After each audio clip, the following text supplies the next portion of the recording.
Woo! Whoa! Okay. If you've got a really fat one, clove hitch will do, or a marlin spike. My name's Jack. We're going to go through some basic climbing. We're going to go through a VTA on the tree to make sure it's safe to work on, and if we need to change the way we're working on it. We're going to go through the very basics of climbing. So we're going to include rope throwing, using a throw line, manipulating the throw line, installing cambium savers, and some basic SRT.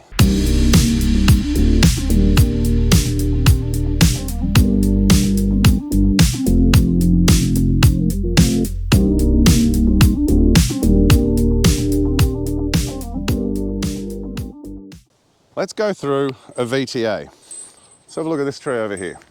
So a VTA, visual tree assessment, is basically looking at the tree to see whether it's safe to climb, any hazards we need to deal with, and what kind of risk we're taking working on the tree. Another reason we do a VTA is to assess where we're going to install ropes, where we're going to put our rigging devices and points, and assess the structural integrity of the tree. So we're not doing a Certificate 5 tree report. We're not interested in the long-term health of the tree. What we're looking at is the tree safe to climb? Do we need to change our methods of working on this tree? This eucalyptus here has a few problems with it, and we'll go through it step by step. But when you're working on one tree, you don't just work on the one tree. There's a few things you've got to think of. Any other trees in the area that may be affected by what we're doing. Also the general area, pedestrians, traffic, everything else that might affect our work for the day. So when we're doing a VTA, we can go as in-depth as we need to go. First of all, before we come in here, we make sure it's safe to come in. Okay, we have a quick look up. And then we want to break this tree down into 3 parts. First part, the ground. We don't even look at the tree. Okay, we just inspect the ground, then the trunk and main structure of the tree, and then foliage after that. So let's have a walk around and have a look at the ground here. So we're looking for any recent excavations. That's a telltale sign that the tree might be structurally inadequate for climbing and rigging. So is there a new road? Is there a recent excavation, soft soil, etc.? We're looking for drop zone as well. That's very helpful during your visual tree assessment. We're looking around the base for anything that could compromise how we're going to work on the tree, or compromise the structure, meaning, is it even safe to climb? Do we need an EWP? Is it about to fall over? So some things we're looking for around the base is any disturbed soil, which means a tree may have moved. Generally you'll see it as lines or cracks in the first probably 2 meters of the tree, and that indicates that a root has probably lifted up and drop back down, leaving a crack. If you have exposed roots, you'd see cracks along the edges of it, okay? Which means the root's lifted and then dropped down. So that would make me change my plan of attack on the tree, knowing that it's unstable. I would look for any bounciness. I would walk around like this, around the first few meters from the trunk, particularly nice and close. And if there's any trampolining effect, it would mean that the roots have lifted and dropped back down. So it's really bouncy soil. So be very careful when you find that. What else we're looking for is wildlife habitat, so rabbit warrens, burrows, insects. Insects at the ground here could mean they're in the tree. Particularly around this area we have black ants. I'll be looking for dust, like sawdust around the base. That would indicate that there's some kind of borer beetle inside. And fungus. I'm also looking for fungus. Around these areas we have something called armillaria, a root rot. And in my area, if we get these orange fungus fruiting bodies around the base of a tree, that essentially means that the roots are gone. So that would make me be very careful climbing it. So you don't have to be an expert in fungus, you just have to know your local area. So I know 2 funguses that have helped me get by the last 20 years. Armillaria and the horse's hoof, which is either Formidopora obata or Phalinus robustus. I believe they're the same thing. So they're the kind of things I'm looking for that would change the way I'm going to work on a tree. Do I need to clear all this away and actually expose the ground? Well, maybe. What you'll get is some indicators that would make you look a bit more closely at the tree. A couple of indicators that would make me go, I need to have a more thorough inspection down here would be The canopy. If the canopy is leaning in another canopy and the branches are, if the branches up top are bending and pushing into another tree's branches, they don't generally grow like that, okay? Trees have something called canopy shyness, where most trees, they find each other and they kind of go, well, all right, yep, I'm not going to go any closer. But if a tree's pushing into another tree, I would assume that one of them has moved recently, unless it's, say, in like an invasive species that there's lots of trees out there, I don't know them all, but generally they won't grow like that. Another thing I'd look for is a gap, a defined line of light in that canopy where it looks like a tree has moved away. And that generally gets filled up because trees find light and they fill up that space. So if I saw something like that up there, or I found some sponginess in the ground, some trampolining, I would then clear away and have a closer look. Another thing I'm looking for is root heave. So if one side of the tree is lifted up or the other side's sunken down. So now we'll move away from the ground because this tree looks pretty good down here. And we'll move on to the main structure and trunk. Things I'm looking for are cracks, hollows, fungus. I mentioned Phylinus robustus, which is that. That eats live wood. So commonly called horse's hoof by tree workers here in Victoria. That means that there's fungus inside this tree eating away at the live wood. And that concerns me if it's throughout the tree and it's on any significant limbs that I'm going to use for rigging. This is in the main part of the trunk here, down low. I can't see any more in the rest of the tree, so I'd still be fine working on this tree. There doesn't seem to be too many other problems with this tree that would make me change the way I regularly work on it. Now, knowing your species is essential when you're dealing with fungus and things. How a tree compartmentalizes and prevents that decay from spreading through the tree really depends on the species and the environment it's living in. So if this was, say, a Eucalyptus viminalis and it was in a dry region, I would say that fungus there would be most likely 9 times out of 10 confined to 20 centimeters. However, if it was a blue gum, a globulus or a swamp gum and an ovata, Eucalyptus ovata, in a wet area, I would assume that fungus there will be throughout the entire tree.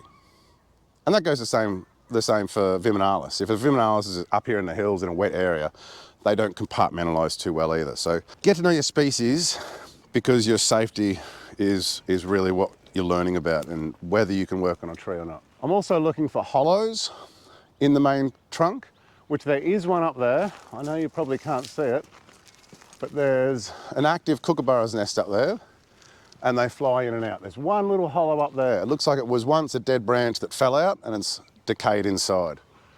So potentially that fungus could be all the way up and down the tree, but I can't tell from down here. So there's a fungus down low, there's a hollow up top. So would it change the way I work on the tree? Not yet. I would inspect that hollow on the way up, and on the way up I'd check the trunk as well. I'd kick it with my steel caps, I'd hit it, and I'd see on the way up. I'm also looking for inferior unions on the branches, so any branches that are large branches with either included bark in a union, which is not good generally, and I'm looking for animal damage, bird damage, anything like that, or possum damage that would compromise any of the main structure of the branches. And then I go and look at the foliage and everything else. So what I can see up there is a big dead stag, a big bit of dead wood up there, other bits of dead wood. But really, I'm not too concerned. It looks reasonably healthy. It's had some pruning work done before. It's a bit of decay down the bottom, a hollow up there I can inspect, and this dead limb. So the dead limb, how I'm going to deal with that is I'll simply not have my groundies under here. So if I've got guys rigging, part of my JSA or my plan to keep everyone safe is to say, don't stand here, don't rig from here, don't do anything in this area, get my groundies over this side. And I'll go up and I'll try and get that out straight away. I'm also looking for birds' nests, other habitat or anything up there in the foliage, any interlocking branches, and just assessing the sail area if it's windy, the general drop zone as well. So that's just a basic VTA on a tree.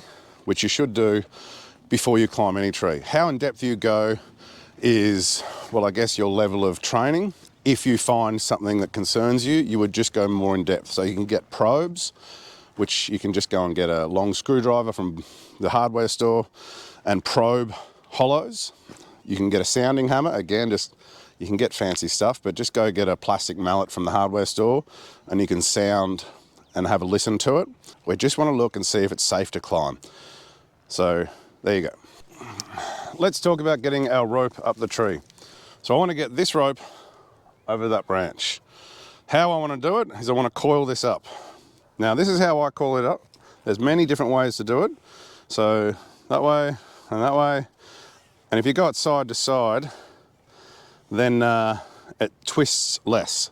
So what I'm coiling up is I'm coiling up enough rope to get from that branch down to the ground. And that should be about enough. Now I'll just wrap it up, only a couple of times.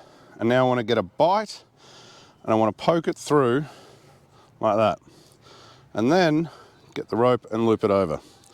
So now I've got enough rope to come down from the branch. Now I want to loop up enough rope to get up to the branch, because if I try and throw this, all this rope drags it down. So I want to be able to throw it with some loops. So again, I'm now coiling up enough rope to get up to the branch.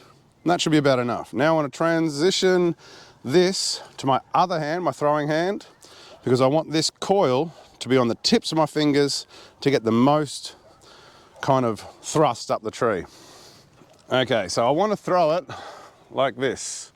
I want to get my arm out like this, and I want to stretch it out as far as I can to the right, and then hold this in the left. And this is how I throw it. I basically point up, drop this down, and throw it over the branch. I basically point up, drop this down, and throw it over the branch.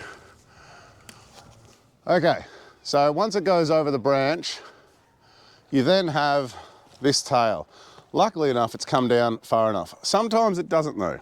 So if I need to get this tail down, I can't quite reach it, like this, I can actually get that rope down. Now I don't want to flick it like this. Flicking it like that doesn't do anything. What I want to do is I actually want to throw some of this rope over the branch. So what I'll do is I'll get a bit, like a cow's belly they call it.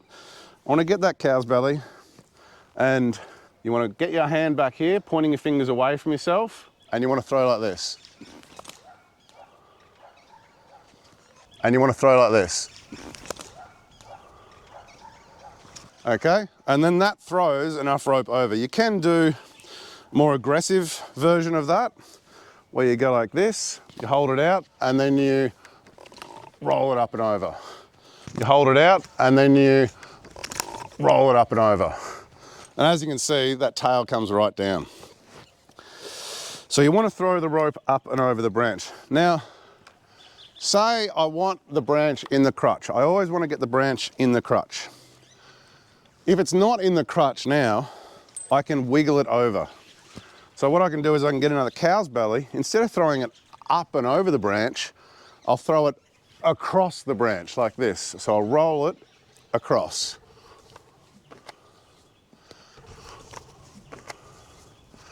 And then that will flick in. And you can actually dance this around pretty well. So you can get it pretty big leaps, and you can actually jump over some branches.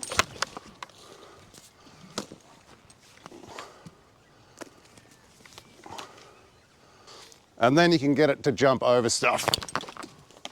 Okay, so that's how you move it around. So now we've got our rope in the tree. We can now start climbing on this. Okay, let's say we're not going to use a rope throwing technique. We're going to use something called a throw line, which I'll show you now. So I'll pull this out, a throw cube. There should be a whole week-long course on how to use these. You open them up, find the middle, open it up. You've got to be very careful because it gets tangled very easily. Now, there's 2 tags on this one, but if there's not tags, you can just stand your feet on the corners there. So I want to secure 2 corners, and I want to lift and twist really quickly, and that opens it up. Inside here, we've got string. I've got 2 bags in here. This bag is in the pocket. And then on the other end of the string, I've got another bag in the pocket there. I've also got one of these little clips. Very, very handy little clips. What I want to do is I want to find which bag's on top, because all that string should have been fed in perfectly, so it just throws straight out. So this is a throw bag. I want a quick release knot on this, so I can just pull it and it comes undone. You can also tie a big knot. I'm not going to do a proper one because I don't like this. But you can put a big loop on it and leave that there. That's a pretty poorly done knot, but you get the idea. And then all you do is poke this through and lark's foot it on like that. And that's how you'd put it on and remove it, and you don't have to tie any knots. So that's one way of doing it. But we won't do it like that. But the easiest way to tie these bags on is like this. Put the string through and hold it off a bit like this, and give it 1, 2, 3 twists, and then I get the tail, and I get a bite of the tail, just a bite like that, and I poke it between the ring and the string. And then when I pull this tight, it secures it down and it doesn't come undone. And then I can easily just pull this and it comes undone. That's probably the easiest way to teach people how to do it. There are many other ways, but that's how I do it. If I want to throw it, there's a few different ways as well. I can poke the string back through and I've got a handle like this. Okay, so let's do some throwing. Okay, so I want to put the cube out in front of me because I don't want that near me because it'll catch on me. I also don't want to be wearing a harness like I am. What I want to do is I want to poke the string through the ring, and I've got a handle, and I'll hold the other side. So that is essentially how I do it. There's many different ways to do this. Everyone's got their own version. And now I can hold this, generally get my hands at my hips and get it close to the ground, and that's a good height. How far away that ball is from your hands determines the accuracy and the distance you can throw it. So if I have it really short, I won't be able to throw it as far, but I'll be far more accurate. If I drop it down like this, I can get a big throw and I can throw it a lot further, but it's harder to get accurate. I can also hold it on the side if I wasn't wearing a harness, and I can hold it like this. Okay, I actually prefer this method. I think you can throw it further. However, I'm not as accurate like this because I started the other way for so many years. So this, if you want to throw it a really long way, and if you get accurate, this is the way to go. But if you're like me and you're an old dog and you can't learn new tricks, do it between your legs. You go 1, 2, and then when you throw, you release, you let go and point your fingers towards where you've thrown it. So let's have a go at that now.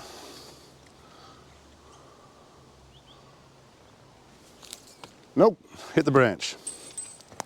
If you're in a sticky area like this, then put the string back in the cube. If you're on concrete or somewhere clean, then just, it's fine on the ground, but they get tangled very easily.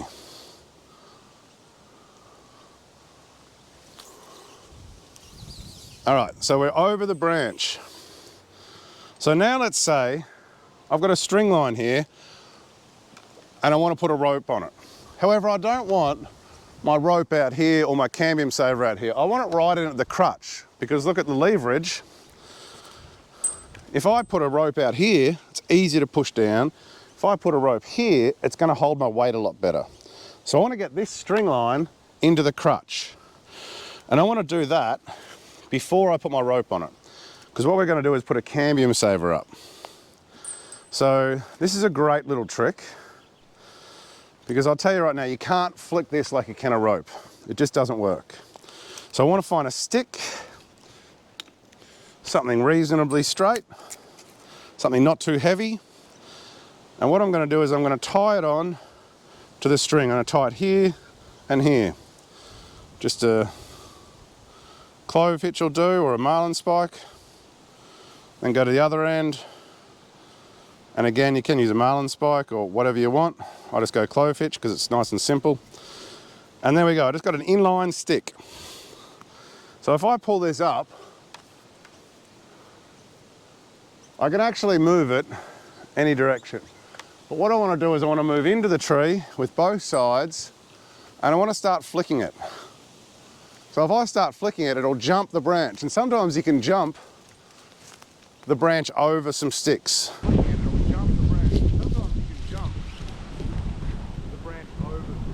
So that's now moved it into the crutch where I want it. And I can take this off and we're off to the races. Okay, so now I want to tie my rope on. If I wanted to just use a natural crotch, which is just the rope over the branch, a natural crotch, I can just tie my rope on, pull it over, off you go. However, if I want to install a cambium saver from the ground using a string line, this is how we do it. So this is a cambium saver, okay? What it essentially is, there's so many different types. This is my old one that I've replaced the rope and the Prusik. Essentially, it's a big ring and a small ring. It's designed like this, so when the rope can go through and pull a knot through the big ring, the knot will get caught on the little ring and you can retrieve it. So that's why there's two different size rings on these. This particular one has a Prusik on it, so I can adjust it to big or small branches.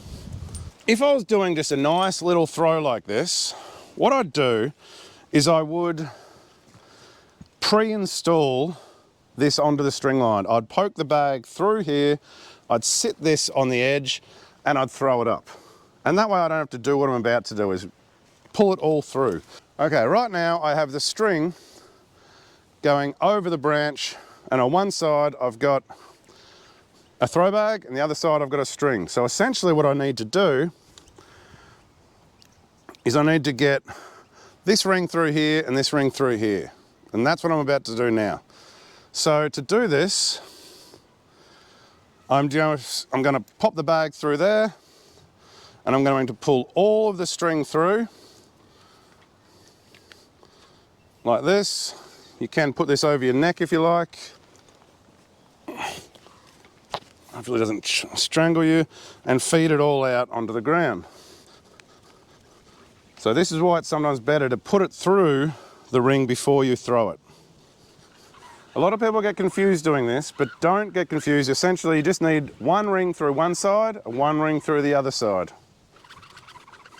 Okay, so now we're good. We've pulled that all the way through. So we've got the string through this ring here, and now I want to put this through here. So what I'm going to do here is I'm going to untie this ring, this bag, I'm going to poke the string through, and then I'm just going to tie it back on.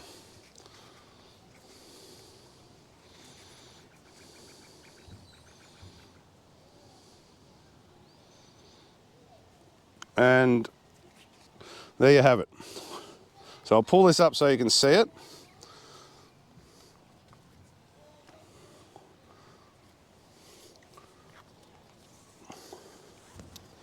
So there you have it. So this bag is through here. The bag doesn't go through the ring. And this is one that I pull. Now I want to adjust it for a big fat branch. So you don't always have these adjustable cambium savers, but I do today. They're pretty handy. And now I just simply pull it up. I don't let it twist on the way up. That'd be pretty annoying. Now the key to this is when I get it to the branch, I don't want to pull it over and let that bag bounce around and tangle itself up. So what I want to do is I want to reach up, I want to get a good grip on it, reach up as high as I can, and I'm going to pull down in one fast motion and hold it tight. And what that does when I hold it tight, the bag goes over and gets stuck.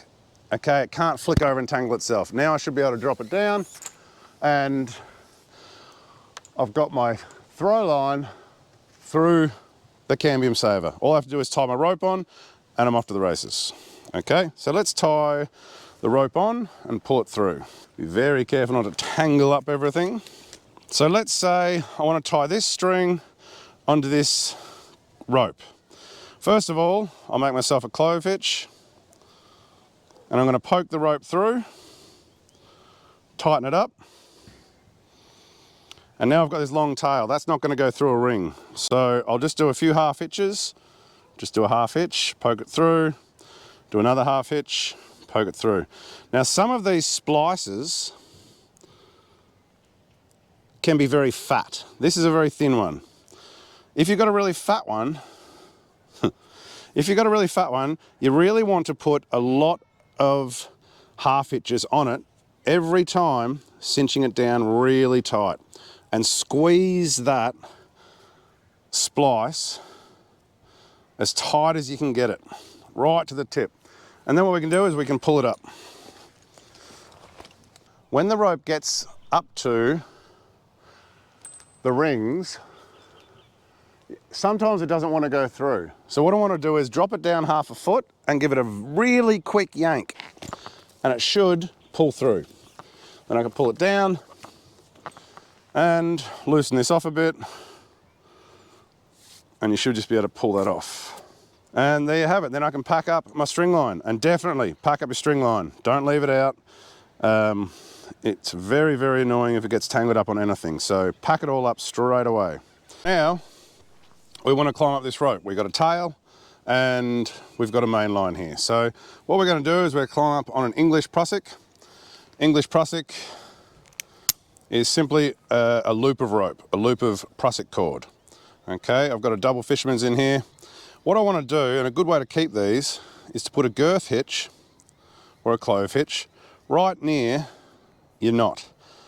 And if you keep it this way on your harness like this, and you can twist it up, and then just keep it like this on your harness. And that way you've always got it on your harness nice and tidy.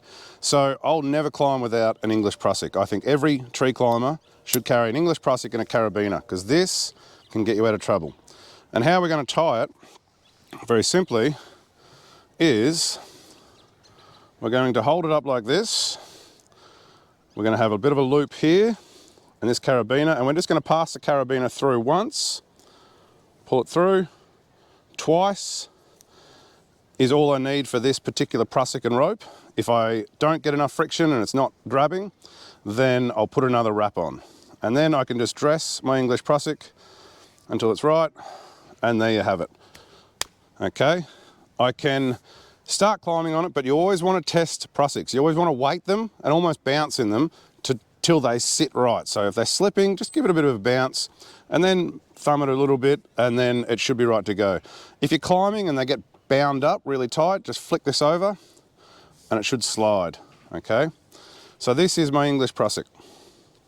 So now I want to leave the gate opening to the top, and I can put that on my ring here. So now I've got this side on. Now I want to tie the tail onto my carabiner, and I can do this by tying depends on what country you're from, what's it called? I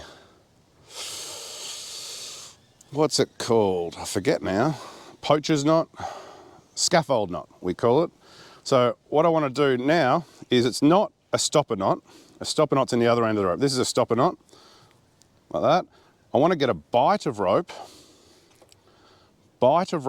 behind my little finger like this, and I want to keep that there. And then I want to point my finger towards my tail. And I want to get this tail, and I want to wrap it over my first knuckle and then my second knuckle.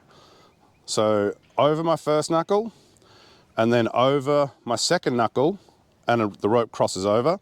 And then the third time, I'm going to pull my finger out while keeping the knot and poke the tail through where my finger was. And then I want to dress and set the knot. And now it can cinch up nice and tight on my carabiner. I'll put that on. Now the issue with this knot is you can tie it wrong. And I'll show you how it's tied wrong.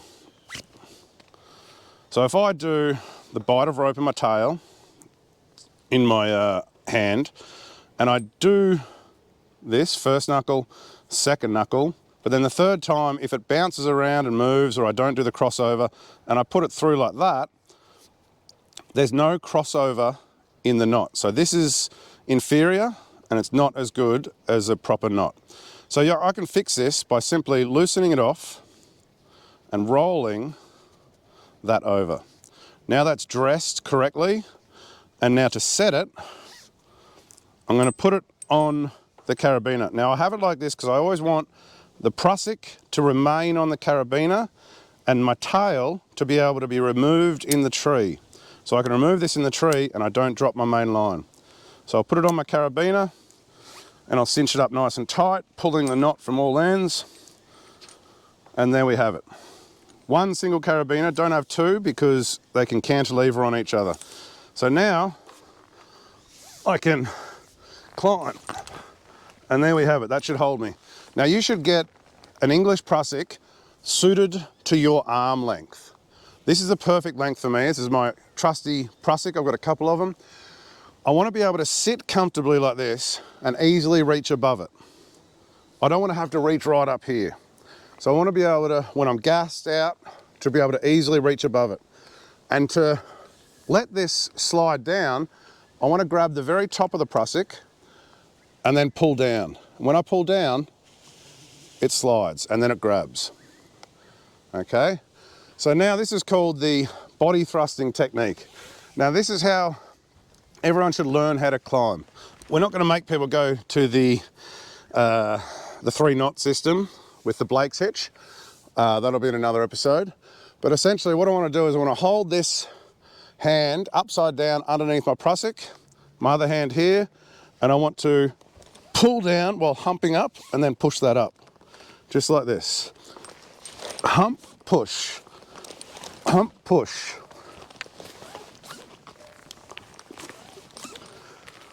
Hump, push. Hump, push.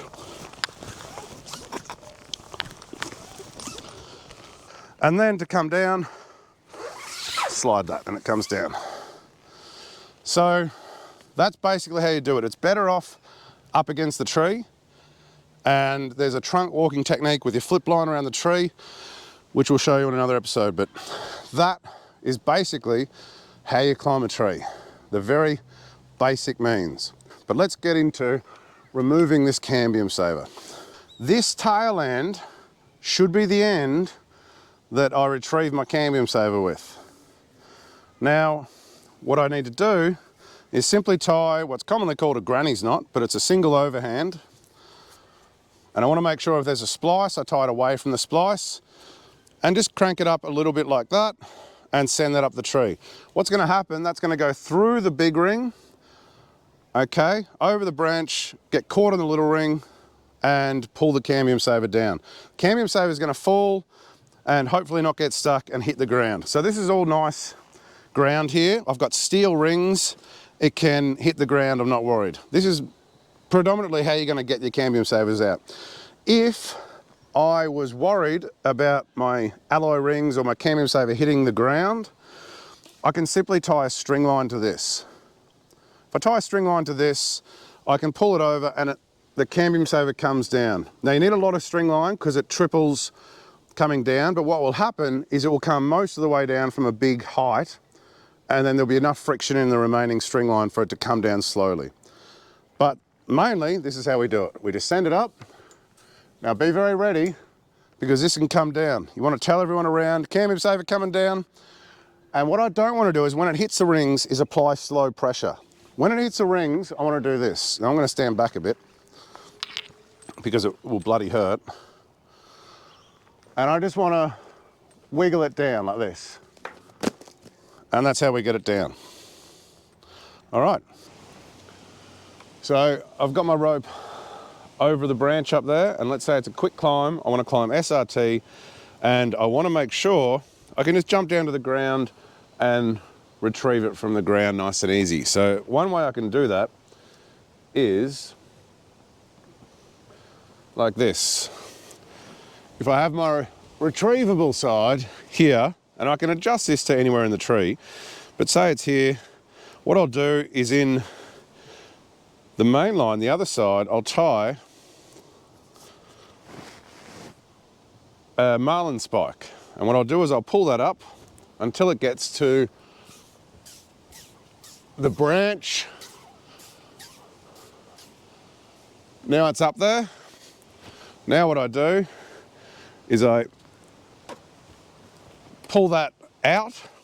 So now I've pulled that out, I've got my quickie now. I can tie an alpine butterfly into the tail side.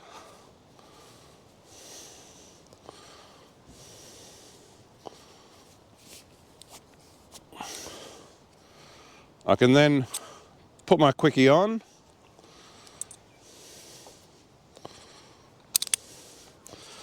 I can pull it up.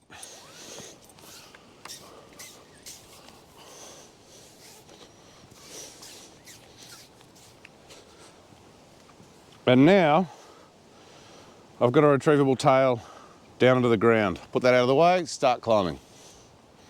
So I can put my device on, whatever that may be. This happens to be a Rope Runner Pro, and hook that onto my harness. Personally, I run a swivel on this because I find it's much better with a swivel, and when I'm double roping with it, when it flops over and stands back up, there's less chance of it cantilevering the carabiner. So I have a chest ascender, which is just a sling. Put it on, twist it once, chuck it over the head, and just move it around till I get this little clip on the front here. It's gonna mess up my little mics, but that's all right. So I've got all this ready to go. I've also got an elastic knee ascender, which I'm going to connect to a foot loop that goes around my foot. I want to jump up, get as much weight into it as I can. I've visually inspected the high point. Usually you get 2 people to put their weight on this rope to load test it. There's no one else here, so can't do that. Put my knee ascender on, put my foot ascender on, which order, it doesn't really matter. And then I want to connect up my chest sling to this. It's the last thing you put on, the first thing you take off. And now I go up.